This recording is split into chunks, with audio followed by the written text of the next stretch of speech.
Jaya Radha Madhava Kunja Bihari.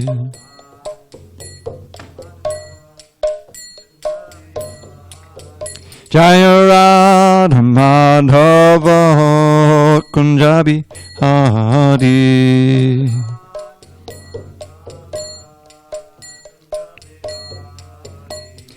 Gopi Jana Vallabha Girivardhan Hari.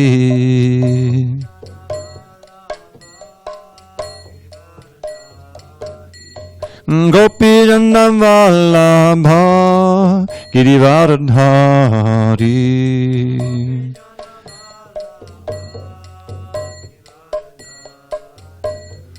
Yashodanandana Bhajajana Ranjana. Yashodanandana Bhajajana Ranjana.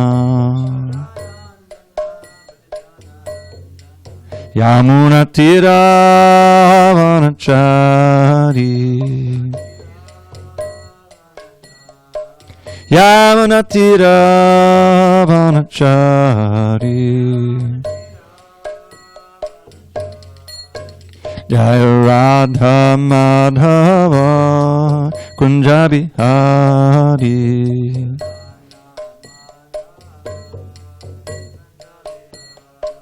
Jaya Radha Madhava Kunja Bihari.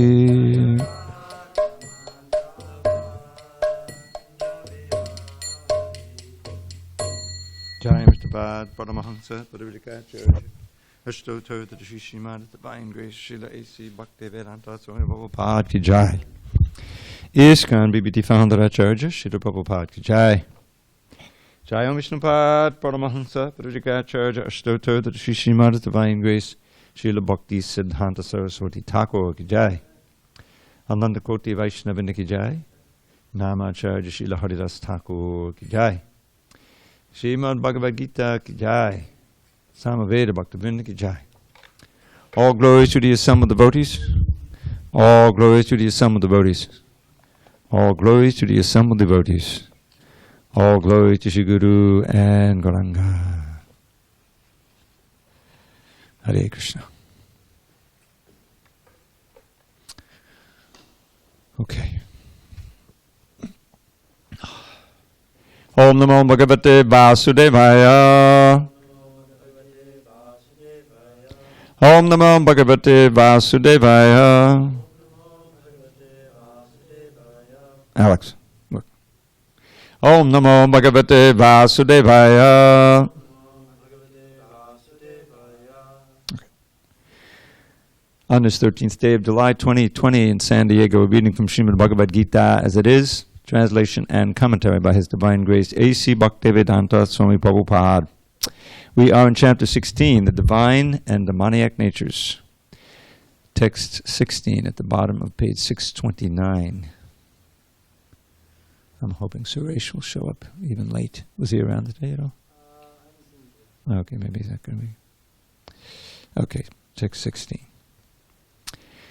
Aneka chitta vibranta moha jala samavata prasakta kama bhogeshu patanti narakeshu chao aneka chitta vibranta moha jala samavata prasakta kama bhogeshu patanti narakeshu chao aneka chitta vibranta mohajala samavata prasakta kama bhogeshu patante nanakeshu chao. Mukunda. Aneka chitta vibranta mohajala samavata prasakta kama bhogeshu patante narakeshu chao. Aneka chitta vibranta No, try that again. Mohajala. Mohajala samavata. What does it mean? Jala is a net. Jala is water. It's just a long. Yeah. Prasakta kama bhogeshu. Patanti narakeshu chao. What are the words? Aneka, numerous. Chitta, by anxieties. Vibhrantaha, perplexed. Moha, of illusions. Jala, by a network. Samavrataha, surrounded. Prasaktaha, attached. Kama bhogeshu, to sense gratification. Patanti, they glide down. Narake, into hell. Ashuchao, unclean. Translation. Thus perplexed by various anxieties and bound by a network of illusions, they become too strongly attached to sense enjoyment and fall down into hell. So these are the demoniac persons described in the previous 3 verses. Purport. The demoniac man knows no limit to his desire to acquire money. That is unlimited. He thinks only of how much assessment he has just now and schemes to engage that stock of wealth further and further. For that reason, he does not hesitate to act in any sinful way and so deals in the black market for illegal gratification. He is enamored by the possessions he has already, such as land, family, house, and bank balance, and he is always planning to improve them. He believes in his own strength, and he does not know that whatever he is gaining is due to his past good deeds. He is given an opportunity to accumulate such things, but he has no conception of past causes. He simply thinks that all his massive wealth is due to his own endeavor. A demoniac person believes in the strength of his personal work, not in the law of karma. According to the law of karma, a man takes his birth in a high family or becomes rich or very well educated or very beautiful because of good work in the past. The demoniac think that all these things are accidental and due to the strength of one's personal ability. They do not sense any arrangement behind all the varieties of people, beauty, and education. Anyone who comes into competition with such a demoniac man is his enemy. There are many demoniac people, and each is enemy to the others. This enmity becomes more and more deep between persons, then between families, then between societies, and at last between nations. Therefore, there is constant strife, war, and enmity all over the world. Each demoniac person thinks that he can live at the sacrifice of all others. Generally, a demoniac person thinks of himself as the supreme God, and a demoniac preacher tells his followers, "Why are you seeking God elsewhere? You are all yourselves God. Whatever you like, you can do. Don't believe in God. Throw away God. God is dead." These are the demoniac's preachings. Although the demoniac person sees others equally rich and influential, or even more so, he thinks that no one is richer than he and that no one is more influential than he. As far as promotion to the higher planetary system is concerned, he does not believe in performing yajnas or sacrifices. Demons think that they will manufacture their own process of yajna and prepare some machine by which they will be able to reach any higher planet. The best example of such a demoniac man was Ravana. He offered a program to the people by which he would prepare a staircase so that anyone could reach the heavenly planets without performing sacrifices, such as are prescribed in the Vedas. Similarly, in the present age, such demoniac men are striving to reach the higher planetary systems by mechanical arrangements. These are examples of bewilderment. The result is that, without their knowledge, they are gliding toward hell. Here the Sanskrit word mohajala is very significant. Jala means net. Like fish caught in a net, they have no way to come out. Om Jnana Timirandasya Jnanandana Shalakya Chakshurun Midatam Mena Tasmai Shri Gurave Namaha. I was born in the darkness of ignorance, but my spiritual master Srila Prabhupada opened my eyes with the torchlight of knowledge. I offer my humble obeisance unto him and all members of Shri Parampara. Okay, I was predicting you would come, and here you are. He said he was coming. Last night he said he was coming tonight. Okay. So, this all sounds pretty foreboding and pretty familiar, as we can just look around us and see the this purport and these verses exactly reflected in our environment. So let's go back and just review the previous 3 verses, because he's kind of describing very detailed the maniac mentality. The demonic person thinks, so much wealth do I have today, and I will gain more according to my schemes. So much is mine now, and it will increase in the future more and more. He is my enemy, and I have killed him, and my other enemies will also be killed. I am the Lord of everything. I am the enjoyer. I am perfect, powerful, and happy. I am the richest man, surrounded by aristocratic relatives. There is none so powerful and happy as I am. I shall perform sacrifices, I shall give some charity, and thus I shall rejoice. In this way, such persons are deluded by ignorance. So, you can see this is kind of, it's a syndrome. It's like when, remember, this is all according to the modes of nature. When you get controlled by the lower modes of nature, these attitudes become just second nature to you. Especially because when you are in the modes, you like to hang out with other people in the same modes, and they all just reinforce each other's immersion in this demonic mentality. So the root cause of the whole thing, and you read the 3rd canto, the teachings of Kapila Deva, is very amazing how he describes how the material world develops on the basis of the false ego, the illusion that we're the body, that we're not servants of God, we're not spiritual matter. And then that false ego, that ahankar, in association, or when it's transformed by the mode of ignorance, you'll find it produces all of these earth, water, fire, air, ether, and the objects of the senses, and all these things. And when it's transformed by passion, it produces the materially conditioned mind. Goodness produces the mind, and then passion produces the intelligence. And then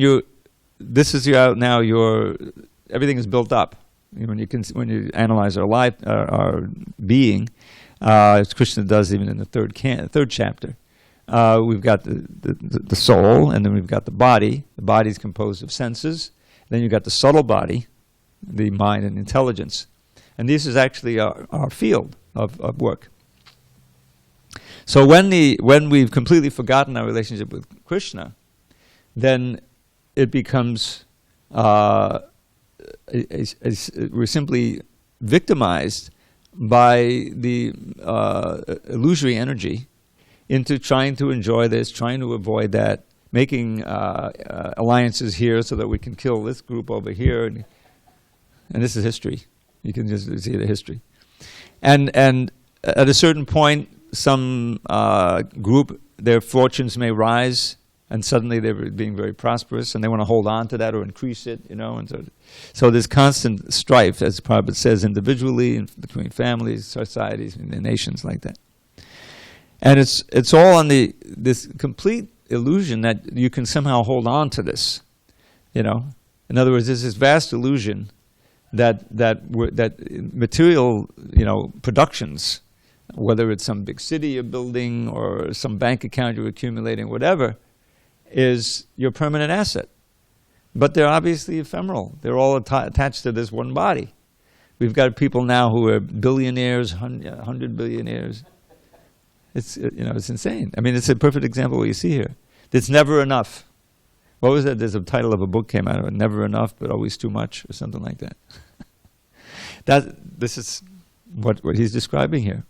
This thirst for material enjoyment is a perverted reflection of our actual ability to enjoy ever-increasing bliss on the spiritual plane in relation to Krishna. The soul is by nature full of bliss and happiness. And that means it has to be eternal, and it means it has to be ever-increasing, varied. But we've rejected that, and we've come into this material world. So we're trying to achieve the same platform through the material energy, and it's just completely frustrating. Now it's important to know these 4 categories of opulence. It comes up again and again. Janmaishwarya Shuta Shribir. This is a beginning of a verse from Queen Kunti, which is very instructive also. Because she's describing there, Janmaishwarya Shuta Shribir, Edamana Madak Puman. That person, that human being, who is increasingly more intoxicated, with these 4 opulences of aristocratic birth, Nowadays we practically don't know what that is. But that's a big deal when you're in a society where, you recognize, oh, he's the son of such and such, he's aristocratic, he's a king, prince, whatever. So that's janma, aishwarya, wealth. And that also implies controlling power. When one, you remember Lord Chaitanya's nadanam najanam nasundari? Have you learned the Shikshastra yet? Okay, but you know about it. So Lord Chaitanya is teaching us how to pray. He himself is praying. And he says, nadanam. No, I don't want wealth.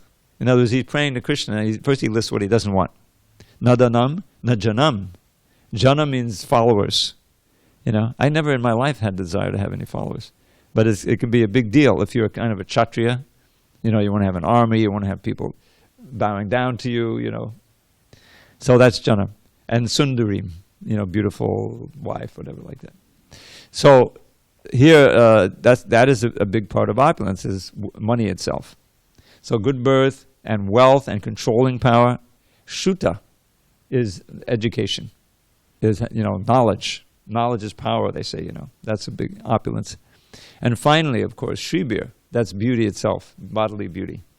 So what Queen Kunti is saying, this is very pertinent because she describes the demonic mentality in the first two lines. Edamana madak puman. Edamana means ever increasingly maddened or intoxicated with these things. That person who does, you know the rest of the verse? Naiva hatya bidatum vai. They do not have the capacity to address you, chant your name with any kind of feeling. They might do it, but that brings us back to the first quality of the demons mentioned. You remember, I keep coming back to this? Damba. Damba is hypocrisy. Oh yeah, we'll chant. We'll go to church. Like here, it says at the end here, I'll perform some sacrifices. I'll give some charity, and I'll look good. But I tell you, it reminds me of the mafia. This is describing the mafia mentality, because a lot of them are Catholics. So you want to look good, so you go to the church. You go to the marriages. And then you're thought of as a religious person. Yeah, he has a few wrinkles to his personality, but basically he's a good guy. Meanwhile he's contracted to have this person killed and all this stuff. So that's what you get. So someone may chant the holy name, in a culture where that's the kind of religion that people do. You go, you look good, you chant, but you can't chant with any kind of deep feeling because your real aspiration is more wealth, more beauty, all kinds of very expensive medications and treatments in order to keep your fading beauty, and all of those things. Naiva tvama kinchana gocha, you are the property of those who regard themselves as owning nothing. A kinchana gocha doesn't necessarily mean that you actually own nothing, but it means that whatever money you have, you consider to be Krishna's and you spend it. Like Ambarish Das, millions and millions of dollars he's spending on Krishna. Very exemplary. So, so this is just the opposite.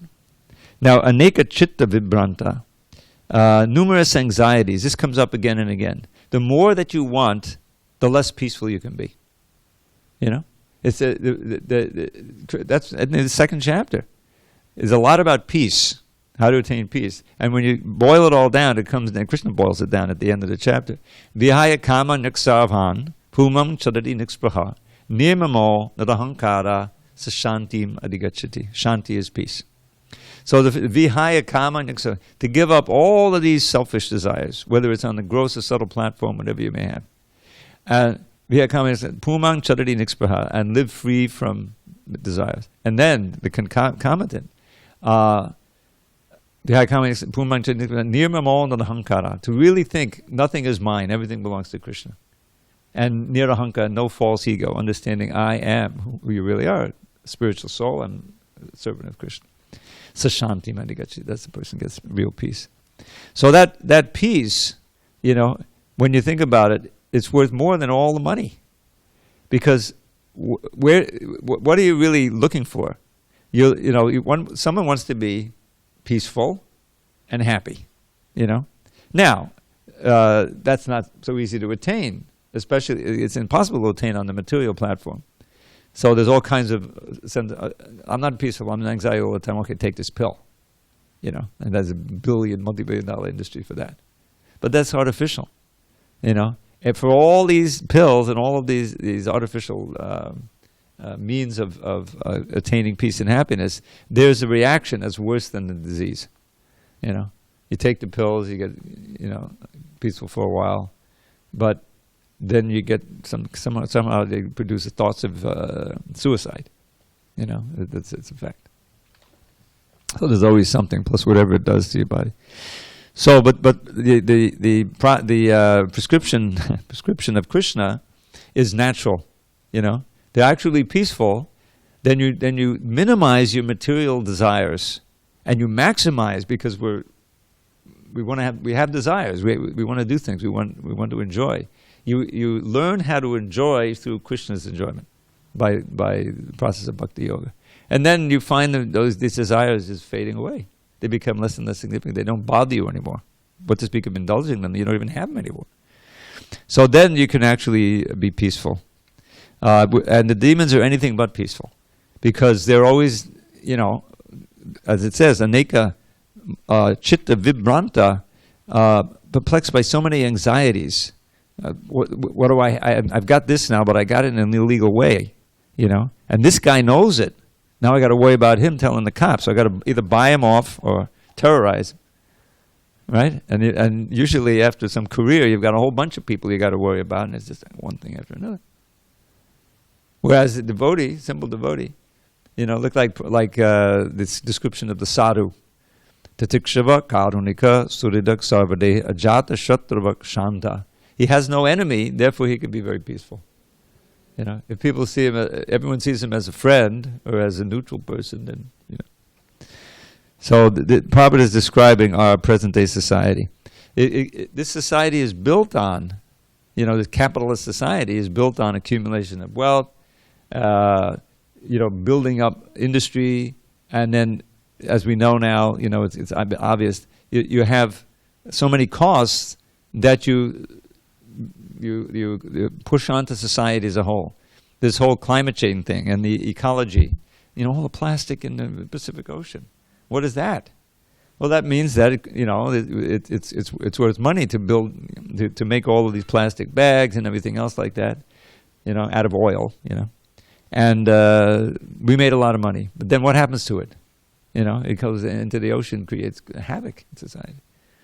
Or just the burning the fossil fuels until you polluted your whole environment here. And then it creates hell on earth. This here it says they go down to hell, fall down to hell, or they bring hell to this planet. So that's the alternative is what Krishna consciousness is trying to produce. As Bhajan Maharaj read this morning, those 7 principles of the society. One is to build a place of pastimes where people can live naturally, off the land, you know, and that's really the simple living and high thinking. Simple living is only possible when there's high thinking. In other words, you're satisfied. You know, I remember way back when the Gita Nagari were first coming up, and then you had this. You know, I visited there. I used to work in New York and with the Bhakti Gita, and every month we would go out to Gita Nagari, where Satsuma was writing the Lilamrita, but he was the editor-in-chief of the BTG. So we get a chance to experience the farm a little bit, you know, and consult with him like that. And you can see, you know, that you have the simple devotees, some brahmacharis even, grahastas, but it was a simple life. But with all the chanting, and you had the beautiful deities, Radha Damodar deities were there, you know, and the kirtan. And that's where you really get your happiness from. And it doesn't cost anything. You know, it's really coming from inside. Then you can be happy with the peaceful. Otherwise, you feel you're being cheated. I'm working hard, I'm not making any money, you know. What am I getting from this? That's the material mentality. And then you want to go out, you know. So this simple living and high thinking, that's really it's proved by the fact that the devotees can live simply years and years and end. But to feel that they're making advancement in devotional service. You know, they're getting closer to Krishna. And what you can imagine the life, you know, I mean, because we have a little taste of it already, is that we're just being Krishna conscious, just seeing the deity, just chanting the holy name is like an ecstatic experience. And you've got it with you all the time. You know, it takes you, when you first come to Krishna consciousness, it takes you about a minute, 30 seconds to memorize the Hare Krishna mantra. And if you just go with it, you're there. The name, Krishna is the name is Krishna. I was just reading in the Chaitanya Charitamrita, this mighty Leela is amazing. It's the aftermath of the Rath Yatra in Puri, and there's so many visitors who've come to see Lord Chaitanya, you know. And so one, Satyaraj Khan and another devotee from some town, they asked Lord Chaitanya this question, and they come back the next year and ask the same question. How do I recognize the Vaishnava? You know, you say I should serve the Vaishnavas. Well, how do I recognize the Vaishnava? So he says, one who chants the name Krishna once is a Vaishnava. In fact, in the purport, Prabhupada cites this well-known verse from the Nectar of Instruction. Krishneti, I don't know if have you studied that at all? Yeah.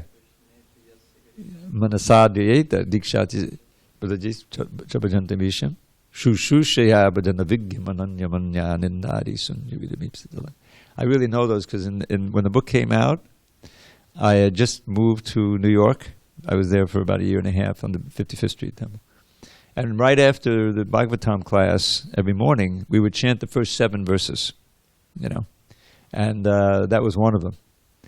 So, but that Krishna iti can mean just chanting one name. Giritang Manasa. If someone chants Krishna once, they're going by the chanting party or whatever, you know. Then in your mind, you should offer them respects. That's what it says. Manasadriyeta. Because how many births did they take? You know, millions and millions of years to come to that point of actually vocalizing the holy name. And you know, oh, that's not different from Krishna. They've just eradicated many births of sinful reactions, whatever. So imagine if, okay, that's good to know. We're chanting more than one name. We're chanting 16 rounds, chanting. So the first installment is that you're freeing yourself of all this sinful reaction. And if you can proceed nicely, then you're not going to. First of all, that one name is going to save you from a lower birth, you know. But we want more than that. That's preliminary, right? We're not interested ultimately in liberation, but it's a good start. But we want to attain love for Krishna. So if we proceed nicely, then you become more and more purified. You know the progression. You've heard this one before. Ado Shraddha Tadaksaro Sangha. There's a nice progression from faith to love that Rupa Goswami puts near the beginning of his Bhakti Rasamrita Sindhu. And you can all see, I'm at that point, you know. So the first is faith, enough to, you know, bring you into the association of devotees. Well, you've got that. So, it worked. Ado Shraddha Tadaksaro Sangha. Here we are, you know. And I'm not excluding the internet group. Hare Krishna. These days, you could be a million miles away, and you still, it's a sadhu sangha. So, Adhav Shraddha Tatak Sadhusanga, the bhajana kriya. And then from coming in touch with the devotees, now that can be through any medium also, through a book, through the internet or something. But it's always best, you know, personal. One becomes inspired to try it also. You're getting, you know, philosophy, you're making friends with devotees. Okay, I'll like to try it a round or two. Now you started with your bhajana kriya. And if you get serious about it, you feel the benefits and, you know, and kirtan, let's speak of kirtan. So you get serious, and at a certain point, that matures into initiation. Because it's important to make that commitment in the vows, you know, because there's so many tricks Maya has to try to deviate, you know. So once you make that commitment, then you're off and running, and you're in the process of anartha nivritti. Anarthas are all these unwanted habits and things that we built up for millions of years in this material world. Lust, anger, greed, illusion, you know, this idea, there's so many different things. Weakness of heart. So that may take a while, depending on our sincerity, determination, you know, how serious we are of getting free from anarthas. And that verse that I chant every morning before Bhagavatam class, not the prayeshu bhadreshu, this is really about this stage, right in there between anartha and nishta. Nishta is firm faith. Shraddha is, in this context, is preliminary faith. That's the first one. Adau, first, Shraddha, faith. So that's, Prabhupada says, it's interest, respect, enough to bring you in the association. So, after some time, first initiation, second initiation, more bhajan, serious, then a large percentage of the anarthas are cleared away. You still have some left, but it's enough to bring you onto the nishta platform. And that is defined by Lord Chaitanya in his teachings to Sanatan, I believe. Yeah. Shraddha shabde vishwas kohe suddhanishtoy Krishna bhakti korle sarva karma katahoy. That the Shraddha, or in this context Nishta, is firm conviction, unshakable conviction that just by the activities in Krishna consciousness, all my aspiration will be achieved. In other words, you can't be deviated. You may have some way to go. There's still a few anarthas left, but you're on your way. It's a very important platform. And on that platform, you get more and more ruchi. Now, it's not these aren't like mutually exclusive. On the Nishta platform, the Anartha Nivri platform, even in the beginning platform, there's some ruchi, there's taste you can get, or little drops of taste, so that it brings you along. You have faith. Well, yeah, there's actually there, So that ruchi for the holy name, the association, everything in Krishna consciousness becomes increased, and that's really what you want to focus on, because that ruchi will obliterate all of the taste for material things. That vairagya becomes. Vairagya really means dispassion, and the renunciation is literally getting separated from something, throwing it away, or somehow getting rid of it. Immediate eating, illicit sex, and toxic gambling. There's no way to dovetail those in Krishna consciousness. But vairagya is more emphasized because that means that you may be in the proximity of things that used to bewilder you and intoxicate you, but you don't have a taste anymore. The famous verse from Yamunacharya, Yadavadi mamacheta Krishna pada vinde. He says, ever since I've been enjoying, tasting at every moment the service of the lotus feet of Nandanandana Krishna, then ever since that point has been reached, then when I happen to think of all his sex life I had as a king, he gets disgusted and he spits at the thought. It really is, that's. So then it goes on. As the ruchi, it's like stirring a big vat of sugar water. It's getting thicker and thicker, and then finally it comes back. So it gets thicker into asakti, which is a real attraction for Krishna personally. And that gets thicker into bhava, ecstatic, feelings, and then that becomes prema. So that's a step by step. So this is just the opposite. The demons, they're taking, the elevator down to hell. They're enemies of God. And what's really amazing is to think these are the same living entity who used to be enjoying serving Krishna's lotus feet in Goloka Vrindavan has become so covered that now is an enemy of God or enemy of the godly, and is just hell bent on exploiting others and lording it over, and then just creating tremendous suffering for himself. So this is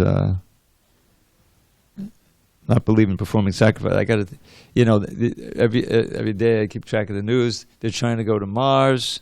They're still thinking. Meanwhile, the Earth is crumbling around them, and they're thinking they're going to go to Mars, and then we'll build a colony there. We won't have to worry about Earth. And if you don't do that, then we'll build a bunker, in New Zealand somewhere. We'll be okay. Everyone else will go to hell. We'll be okay. They won't be okay. Imagine a hell in that bunker. Okay, any comments, questions? All right, we're coming to the end of this chapter shortly. Then it comes to a climax. Atmasambhavita stabdha dhanama namadanvitaha yajante nama yagyaiste dambena vidipurvakam. Notice that word again, damba, keeps coming up. self-complacent and always impudent, deluded by wealth and false prestige. They sometimes proudly perform sacrifices in name only, without following any rules or regulations. And that's really a lot of the way that this word damba is applied. Hypocritical in the process of seeming religious when you're really not. Purport: thinking themselves all in all, not caring for any authority or scripture. The demoniacs sometimes perform so-called religious or sacrificial rites. And since they do not believe in authority, they are very impudent. This is due to illusion caused by accumulating some wealth and false prestige. Sometimes such demons take up the role of preacher, mislead the people, and become known as religious reformers or as incarnations of God. They make a show of performing sacrifices, or they worship the demigods, or manufacture their own god. Common men advertise them as God and worship them, and by the foolish they are considered advanced in the principles of religion or in the principles of spiritual knowledge. They take the dress of the renounced order of life and engage in all nonsense in that dress. Actually, there are so many restrictions for one who has renounced this world. The demons, however, do not care for such restrictions. They think that whatever path one can create is one's own path. There is no such thing as a standard path one has to follow. The word avidipurvakam, meaning a disregard for the rules and regulations, is especially stressed here. These things are always due to ignorance and illusion. So, there's a verse in the 9th chapter, I think, where Krishna says that sometimes I'm worshipped, but it's in the wrong way. In other words, not according to rules and regulations. And this is, very common. In other words, you want the benefit of being thought religious, of having people worship you or respect you, But deep in your heart, you have no real respect for the authority, for God. And so it's that creates a a lot of anxiety, because you've got to try to keep up appearances. You don't want to get caught. So atmasambhavita stabdha, impudent, dhanamana madanvita. So absorbed in the delusion of wealth and false prestige. See, these things, they all go together. In other words, if I'm wealthy, what's the use of it unless people think I'm great? So you have people who are, you get a position in some society. You may create some trust or charity, and you're in charge of that. So you have a sense of, we turned it down. Okay, Hare Krishna. So you become in delusion, absorbed in the delusion caused by wealth and false prestige. And yajante nama yajyaste, you perform sacrifices, but in name only. There really is there's no heart behind it. This is what Queen Kunti is saying. Janmai Shraya Shita Shubha Edamanam Naiva Hattabidhatam Vai. They can't call on you with any real feeling. They may call on you, and they may seem to be. I hear so many lectures in Prabhupada again and again. He quotes his verse from, I think, Sanatana Goswami. Vaishnava mukod girnam putam harikatamritam. Shavananaiva kartavyam sarpochishtam yatapaya. So, harikatamrita. This is what we're looking for. The nectar of Krishna Katha. But you should not hear it coming from a Vaishnav. A Vaishnava mukha bhutam harika. Shravanam naiva kartavim. Don't listen to it. And you know what it's compared to? Milk touched? Yeah. When it's some snake, may drink some milk in a pot, the whole pot is spoiled. Because some of the venom gets in there. It may taste like milk, it looks like milk. You can probably even cook with it, but it's poison. So this is especially pertinent today, because you have so many kirtaniyas who are not from ISKCON, but even from outside, who find that there's a market. There's a market. They can get a name. But they don't really believe in Krishna. even in Prabhupada's day, I remember we had, I wasn't there at the time, but I heard about it, in Mayapur. They had a festival where outsiders were welcome to come and, chant the Hare Krishna mantra. They set up the mic and everything, and after a few of them, they'd done their thing, very fancy, very professional. Prabhupada came down and said, "Turn the mic off, pull the plug," because it's just exactly what's described here. They perform sacrifice in name only. So we have to always be. I heard Bhaktisiddhanta Saraswati Thakur would sometimes ask those to sing kirtan who really weren't that good singers, so that you would realize that it's not the quality, it's not the skill, but it's the heart that counts, So that applies to us also. But here especially, the demons are very, and this word damba again is this is the way it's usually applied, is falsity in the matter of religious practice, and that's what perform sacrifices in name only. It's even mentioned like nama yagyas. It's not like it's not like they're chanting the holy name. It's not the nama yagya, but a sacrifice in name only. Yeah. We also have nama yagya. I think we have to know the context. Okay. Yeah. At the beginning, you were referring to dambena vidipurvakam. Out of pride, they'll worship or whatever they won't follow any rules or regulations. And you referred to a verse, Krishna saying, "Those who want to worship me without following the rules and regulations," or something like that. What verse were you referring to? That word, Gita vidipurvakam. From there, you referred to another verse. I know, and I should know that verse. It should come to me, but. It's here in the ninth. I'm pretty sure it's in the 9th chapter. Let me I can maybe find it. Because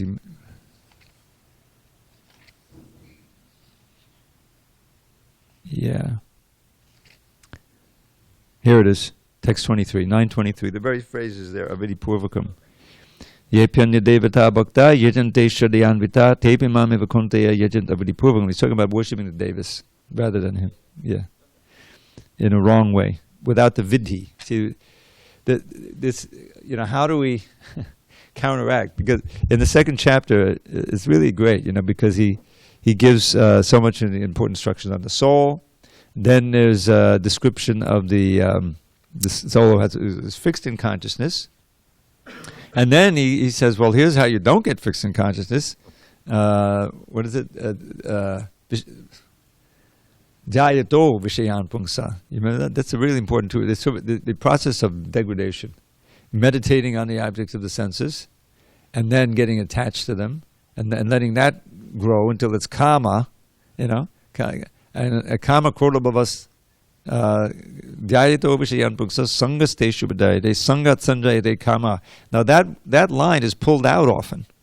There it means that the attachment will develop into kama if you continue pursuing it. And kama krodha vijayate.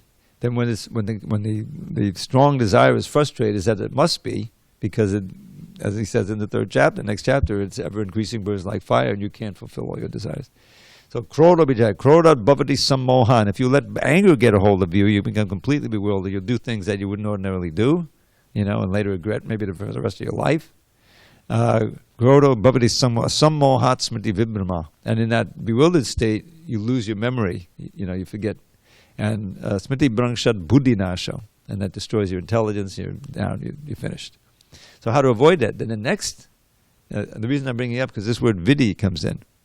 Ragad Vaishya Vimuktais here's the antidote. Ragad Vaishya Vimuktais Vishayan Indriyais Atma Varshe Vidheyatma Prasadam Adigachati.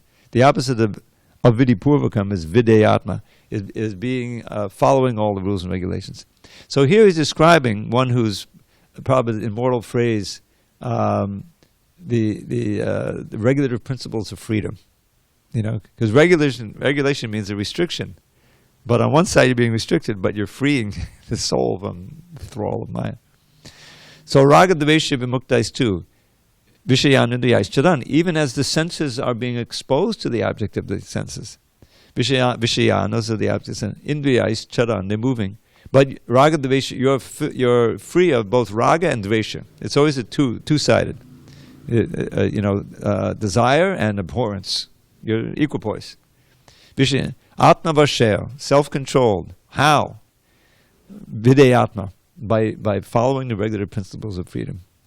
Raga dvesha, atma vashya videyam prasadam adhigacchati. You get prasad, the grace of the Lord. And with that prasad, then you get, that's also another piece you can become. Prasade savadukkanam hanarasopajayate prasanna chetasayashu buddhi paryabatishyate.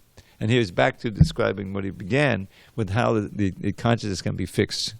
Your intelligence could be fixed on the transcendental platform. But that verse, Ragadvesha Mukte too, is so important because it brings it back to we have work to do. In other words, there's a process by which we can attain that state where even all the things that used to attract us, we're defended against it. And that line in the other word, Sangat Sanjayate Kama, is so important because when you take it out, it means by your association, your desires develop. So the whole thing, what you choose to associate with, everyone knows, all the parents know, oh boy, if he hangs out with that group, he's going to get degraded, don't go there, Sangat Sanjayate Kama. So everything boils down to Sangha. We can associate with Krishna just by chanting his name, or by chanting these wonderful descriptions. I hadn't read the whole Bhagavad. I just happened to read near the end in the 7th chapter of the last section. This is incredible description of Krishna's playing in the forest with his coward friends. That is just, it's just enthralling. And when you read that and you chant Hare Krishna and you see the Lord, and you can see how this can just take away your consciousness, and you'll see that all of this sense gratification is just dust. But if you're not cultivating that, then everything we're into seems imaginary or a waste of time. And those who are out there making money and trying to enjoy, Of course, then every so often something happens like COVID-19, and just like there's a pall over all of it. And you can see how people are so frustrated. They're cloistered away, locked down, and you get frustrated. Well, you can only do so much through the internet, and people are getting at each other's throats in the house, because they don't know how to be peaceful and be satisfied with simple. I mean, in many ways, devotees are taking advantage of this. They're chanting more, they're reading more. You get the internet association. So, but whatever it is, it's not the same kind of overall, freak out that the outsiders are doing, because a lot of our consciousness is already, how do I say it, tapping into the wellspring of happiness and joy that's already there in the heart that we've forgotten. So okay, and we're fortunate we have some sangha here. We can have kirtan, so it's tolerable. Although it's there's a certain mood in the air hanging over there. Now it's getting into months, and the thing is freaking out again. Now what happened? They couldn't take it, so everyone's in denial now. All right, we'll go to the bars anyway. We're gonna have a big party. I heard that in South Florida and Alabama they have pandemic parties. Let's see who can get It's insane. And then sure enough, some people get sick, some people die. I thought it was a joke. Guy dies. These stories happen. So we're taking care. This is Krishna's tabernacle. This is his, machine. So we're not going to get, we're going to be as vigilant as possible. But at the same time, that mentality of, oh my God, all my avenues of enjoyment are now taken away from me. What am I going to do? Yes. No, we got the deities, got the holy name, unlimited shlokas, kirtan. And then, we can associate through the internet. It's still there. But if you don't know how to tap into it, then that doesn't help you. Then you're stuck. We're going to open anyway. And then it gets worse, and now it's gotten worse, and it's insanity. So all because of the demons. The demonic mentality is predominant. And how can we enjoy like we used to? And then the money. Oh my God, the economy's falling off a cliff. What are we going to do? So those who have little, investment in the economy, we're the fortunate ones, right? So, oh my God, Hare Krishna, Hare Krishna, Krishna Krishna. Okay. Any other comment? We should finish the chapter tomorrow. Those last 4 verses, they start on 21, I think. Yeah, 21. So tomorrow, certainly by Wednesday, we'll finish this chapter. Okay, so we are in 18, right? Yeah. All right, time for a couple of sweet shlokas. Oh, what was I reading today? Oh, yeah. Parimalavasa the Bhuvanam Swadasamo the Rasagirolambam Gida the Padam Bodam Kakada the Sagat Samhiyate Hatum. Got a different meter. There's 2 species of meters. There's the ordinary, where there's each line is the same, or there's alternate lines or something like that. But this is 2 lines, and it's the meter is all in terms of the matra. Matra are the quarter notes, the eighth notes. So Padimadabhat, like you have Anghak Sanghadadakilang Sakadudiyade Vasakalalokis. Yeah, that's the end of the first line.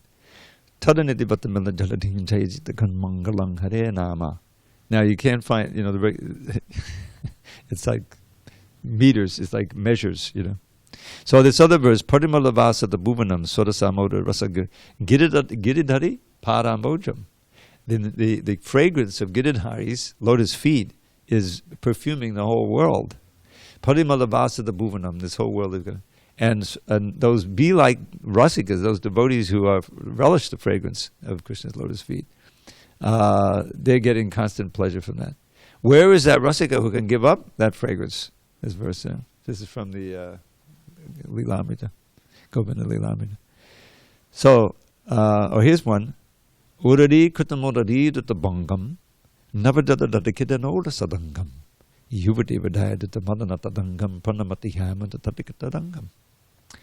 His flute emanates entrancing sounds for the cowherd girls whose love abounds for the clever, cloud-complexioned lord who's dancing upon the Kalindi shore. Sweet, And then there's always the sweetest. Marodam, marodam, bapadasya vibhor. Marodam, marodam, vadanam, marodam. Madogandi madusmitame to the whole. Marodam, marodam, marodam, marodam. You know that one? You memorize it? All right. You know it too? He's a student, you're the teacher. What's going on? What is that? Oh, yeah. You know the Jai Jai Bhakti Bhai? Oh, my God. Okay. After the kirtan. But here, the translation. You know the little poem I wrote? Sweet, sweet.